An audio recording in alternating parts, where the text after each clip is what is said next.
Let's talk about this. What was the goal or the strategy to bring this dude, Tony Hinchcliffe, on stage at Madison Square Garden, knowing he was going to be in front of millions of people, just to insult entire voting blocks?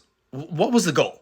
I think there's something deeper that we need to explore of how this even all came about. As Tony Hinchcliffe represents a new style of comedian that has been unearthed in the last 5 to 10 years, supported a lot by Joe Rogan of all people. Tony Hinchcliffe has been on Joe Rogan's podcast so many times. And Rogan has actually built this group of almost comedic disciples that have left LA and New York and came to Austin just to be in his vicinity, as long as they espouse many of the same types of jokes that he likes. So Tony Hinchcliffe actually runs a very famous podcast called Kill Tony, where he gives, a aspiring comedian a minute to do whatever they want to do, and then he just insults them, and maybe sometimes he gives them credit. But he's been running that podcast, I think, for over 10 years. And many of the last 3 or 4 years of the show have been at Joe Rogan's premier comedy club. That's where they're all coming out of, that specific club. And on that podcast and that show, a majority of the jokes said are super racist, super misogynistic, just bad.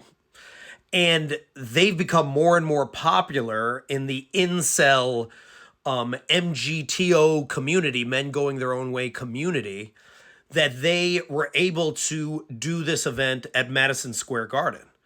So I believe Tony Hinchcliffe thought he was only performing to his audience when he was sharing all of those super racist jokes.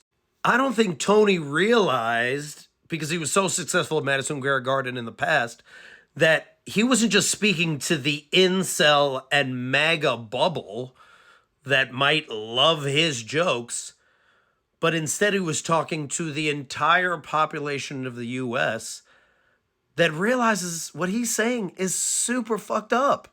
So how is this relevant to Trump?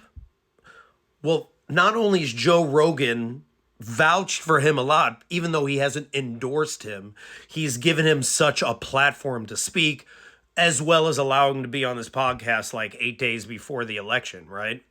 But also all of Joe Rogan's comedian friends that have podcasts, Trump has ran that conservative comedian circuit as well. The question then, though, is what is the strategy? Why would you spend the last 8 days causing more division? As strange as the strategy may be, it seems like his main goal is to get the incel and men going their own way movement group, basically predominantly young white men, to come out and support him against everybody else. And what is this men going their own way movement? It's basically the incel community of men basically saying, we don't need women. They're basically saying why so many men want nothing to do with women anymore, and why women in governments around the world need to worry about this. So they're a group that basically spends a majority of their time on YouTube and other platforms just hating women, just blaming them for why they're lonely, for why they feel the way they are, why they're losing so much power. And this group is apparently quite angry, and many of them probably represented people that were at the insurrection. So Trump is going all in with this group, this low propensity to vote group of young white men are the ones that are going to supposedly save this election for him. Now, all you got to do is a logical math. When Trump won in 2016, he was able to get many Republicans to vote for him, even ones in the middle, because they didn't know that much about him, right? But when he lost to Biden in 2020, it was because a lot more people knew his BS and weren't as bought in. So for him to win in 2024, he has to bring a new population of people in. And what I guess he's double downing on is the fact that these low propensity voters, these men going their own way, INCEL movement is going to come through for him. Now, Johnny Harris, the YouTuber, does a really great breakdown of Trump. And one of the most important things that he pointed out is that Trump needs to win, but he only needs to win in his eyes. He doesn't have to always win outright. So a great example is he used to have his name on all of the buildings, so many buildings around the world, but he just leased his name. He didn't own a majority of those buildings. Most of them he didn't own at all, but it gave the look that he owned it, right? He just has to look like he's in power. So when he lost in 2020, he still believed he won because a majority of his supporters believed he won, right? And still believe that he won. So at least in their eyes, he's a winner. And that might be enough for him, or at least that was enough for him back in 2020. So what's interesting is what is going to be considered a win for him this time, right?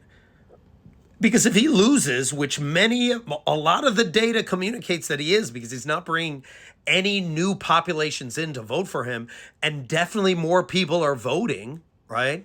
What is going to be considered a win? Because he's definitely not going to approve the results on election day. That's just a given, right? But then what is he willing to do, and what is his supporters willing to do then to address it so he will win? The problem for Trump is by depending on this group is not that organized. They get very angry, but they don't really have a plan. A great example is in the insurrection. They didn't have a plan of what they were going to do once they got in. So they definitely don't have a plan for organizing how they're going to get out the vote, let alone come to the polls. Half of these guys barely leave their house. They're always at home. So while you're going to have some of your people burning ballots or intimidating people at the polls, the reality is a lot of people have already voted. I think millions of ballots have already been submitted simply in Pennsylvania and Georgia alone. So you're not going to be able to do all that intimidation in the polls because a lot of people have already voted. That's how disorganized they are. They didn't even plan this well. So he's going to have to claim some voter fraud or something on the other. But then guess who he's going to lean on? He's going to lean on his men going their own way incel community run by who other than his racist podcast friends. Something makes me wonder, though, based on this strategy, does he even want to win? What else is he trying to do? Because by throwing all these misogynistic infomercial type people on stage with him,